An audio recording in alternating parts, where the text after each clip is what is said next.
Assalamualaikum warahmatullahi wabarakatuh. Bergabung kembali di Cuki Puring Channel, channel yang membahas tentang seputaran pertanian dan obat-obatan organik. Dan di video saya kali ini, saya akan berbagi cara kepada seluruh petani yang ada di Indonesia tentang bagaimana cara membuat pupuk kompos yang baik dan benar, yang tentunya memiliki mutu atau kualitas yang sangat-sangat bagus, yang sangat bermanfaat untuk kesuburan tanah kita dan kesuburan tanam-tanaman kita. Dan tentunya dengan bahan-bahan yang mudah didapat di sekeliling kita, teman-teman ya. Tanpa berlama-lama teman-teman, yuk kita saksikan video berikut ini. Jangan di skip teman-teman, agar teman-teman tidak gagal paham dalam pembuatan pupuk kompos ini ya. Mohon dukungan untuk perkembangan channel ini dengan cara like, komen, dan subscribe teman-teman ya. Jadi nanti kalau ada yang mau ditanyakan silahkan tanyakan di kolom komentar ya. Insya Allah saya akan berusaha menjawabnya teman-teman. Sebelum kita mulai membuat, kita perlu menyiapkan beberapa bahan seperti E4 sebagai bioaktivator atau dekomposernya. E4 ini banyak dijual di toko-toko obat pertanian, tapi di sini saya menggunakan E4 yang sudah saya buat sendiri. Bagi teman-teman yang mau tahu cara pembuatannya, silahkan cek link videonya di kolom deskripsi dan di kolom komentar. Silahkan dicoba. Kemudian bahan-bahan kedua yaitu molase. Di sini saya menggunakan gula merah saja teman-teman, dan saya campur menggunakan gula pasir ya.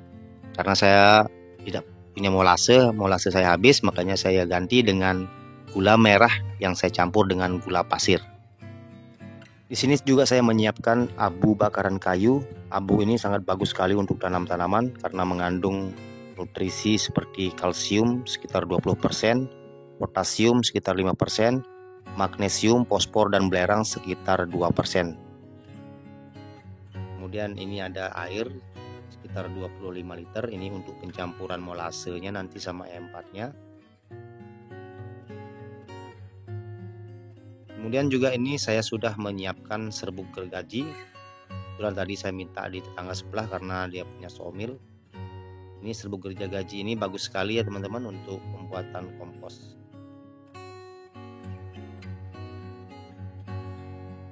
Ini sudah saya siapkan sebanyak 1 karung besar seperti ini. Kemudian di sini juga saya sudah menyiapkan sekitar kurang lebih 8 karung kohe atau kotoran kambing ya. Ini sekitar 8 karung pakan ayam itu. Kalau ada teman-teman yang bertanya, apakah selain kotoran kambing, misalkan kotoran ayam atau kotoran sapi bisa digunakan? Bisa ya teman-teman ya, sangat-sangat bisa. Tapi di sini saya lebih suka menggunakan kohe kambing karena kohe kambing kaya akan nutrisi ya, karena dia kan bercampur dengan air kencingnya. Air kencing dari kambing itu sendiri kaya akan nitrogen, fosfor, dan kalium yang tentunya sangat-sangat bagus sekali untuk kesuburan tanam-tanaman kita. Cuman kekurangan kotoran kambing ini, dia itu sulit lebur ya, susah lebur. Ini butiran-butirannya ini. Kalau fermentasinya itu kurang bagus. Tapi kalau proses fermentasinya itu bagus, dia itu bisa cepat lebur. Kita remas-remas pakai tangan saja sudah bisa lebur. Oke, kita lanjut ke proses pembuatannya. Pertama-tama kita campur 3 bahan saja dulu. Kita campurkan abu bekas pembakarannya dulu ke atas kohe kambing ini. Kenapa ini kita dahulukan teman-teman? Supaya nanti ketika pencampurannya ini tidak berterbangan ya abunya. Ini kita campur dulu di atas kotoran kambing ini teman-teman. Oh ya, untuk abunya ini siapkan 10 kg saja ya untuk 8 karung kohe kambing.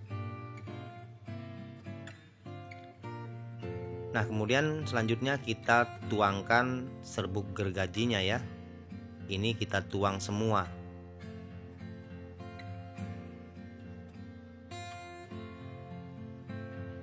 Nah, ini kita tuang semua teman-teman.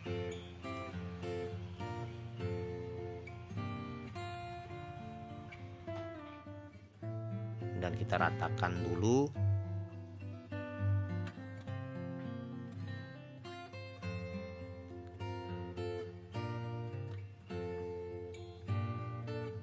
Lalu kita balik-balik seperti ini ya, kita campur secara merata teman-teman.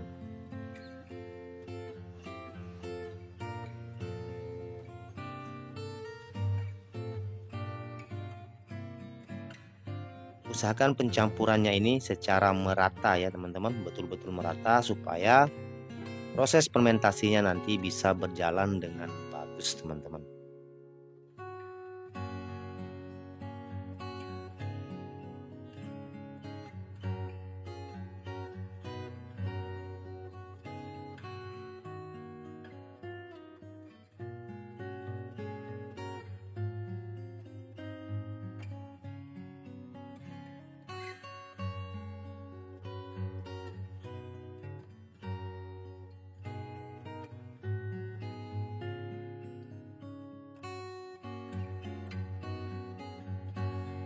Nah, kalau dirasa sudah cukup merata, ini lalu kemudian kita tipiskan seperti ini ya, campurannya ini kita tipiskan dulu supaya nanti proses penyiramannya ini bisa lebih merata ya teman-teman. Nah, ini juga ada yang belum merata kayaknya, ini sambilan kita meratakannya ya. Nah, kemudian langkah selanjutnya kita akan mencampur E4 ini ke dalam air tadi, ini sebanyak 3 gelas air mineral ini ya teman-teman. Untuk yang 25 liter sekitar kurang lebih 3 gelas saja. Kemudian kita juga akan menambahkan molase atau gula merahnya. Ini sebanyak 3 gelas mineral ini juga ya.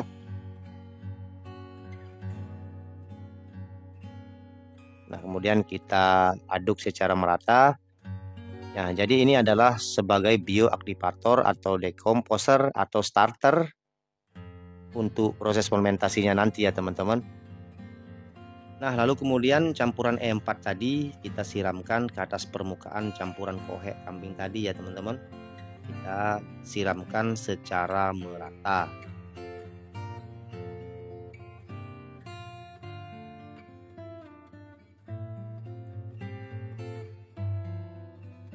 Kita siramkan sedikit demi sedikit dulu. Ini kemudian kita aduk lagi seperti ini. Kalau teksturnya masih kering seperti ini, kita akan campurkan lagi atau siramkan lagi campuran E4 tadi ya teman-teman. Nah, untuk takaran airnya ini teman-teman tergantung dari tekstur kohek itu sendiri ya teman-teman. Kalau dia terlalu kering, ini bisa dicampurkan lagi dengan air ya, kita tambahkan lagi airnya maksud saya. Nah, seperti ini kan ini masih kurang lembab ya, ini masih kering. Ini disebabkan karena koheknya ini terlalu kering teman-teman. Makanya kita perlu mencampurkan lagi campuran E4 seperti yang tadi yang pertama itu ya teman-teman. Tapi di sini saya coba pakai setengah ember saja dulu, setengah ini. Kemudian kita taruh 1 molase saja dan 1 E4. Kemudian kita siramkan lagi. Jadi sambil kita lihat tekstur daripada campuran yang kita buat ini ya. Kalau dia sudah agak lembab, berarti sudah cukup. Tapi kalau misalkan masih kering, teman-teman juga bisa menambahkan air biasa juga bisa ya. Tapi di sini karena kita punya E4 banyak, makanya kita pakai E4 lagi. Nah, dia penampakannya seperti ini teman-teman. Kalau dia sudah teksturnya itu basah, teman-teman tidak terlalu becek, tidak terlalu kering ya, tidak terlalu becek. Nah, seperti ini. Nah, teksturnya seperti ini, dandanya ini sudah pas, sudah campurannya ya, campuran airnya. Tapi sekali lagi kalau campurannya masih kalau teksturnya masih kering, bisa dicampurkan lagi airnya teman-teman ya. Nah, kemudian ini kita tutup menggunakan terpal ya. Kemudian kita ini tutup menggunakan batu di pinggir-pinggirnya ini supaya ini tidak terbang ya teman-teman. Dan ini kita akan biarkan selama kurang lebih 3 minggu teman-teman ya. Tetapi di dalam proses 3 minggu itu setiap 4 hari sekali kita akan buka dan aduk lagi ya teman-teman. Ingat, setiap 4 hari sekali selama sampai 3 minggu itu kita akan buka ini ya. Kita kebuka lagi, kemudian kita akan aduk lagi Nah, ketika misalnya teksturnya itu kurang lembab, kita bisa menyiramkan pakai air biasa juga bisa, kita pakai air campuran E4 seperti yang tadi itu juga bagus ya. Oke, sampai di sini dulu video untuk saat ini. Kita jumpa lagi minggu depan untuk pupuk kompos ini. Jadi kita lihat nanti penampakannya seperti apa setelah dia matang, setelah 3 minggu ke depan. Jadi kenapa saya tidak upload sampai selesai, sampai ini panen teman-teman?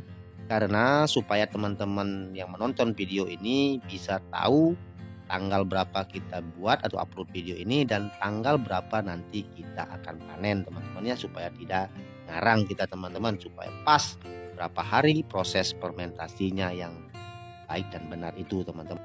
Kurang lebih mohon maaf. Assalamualaikum warahmatullahi wabarakatuh. Kita jumpa 3 minggu ke depan.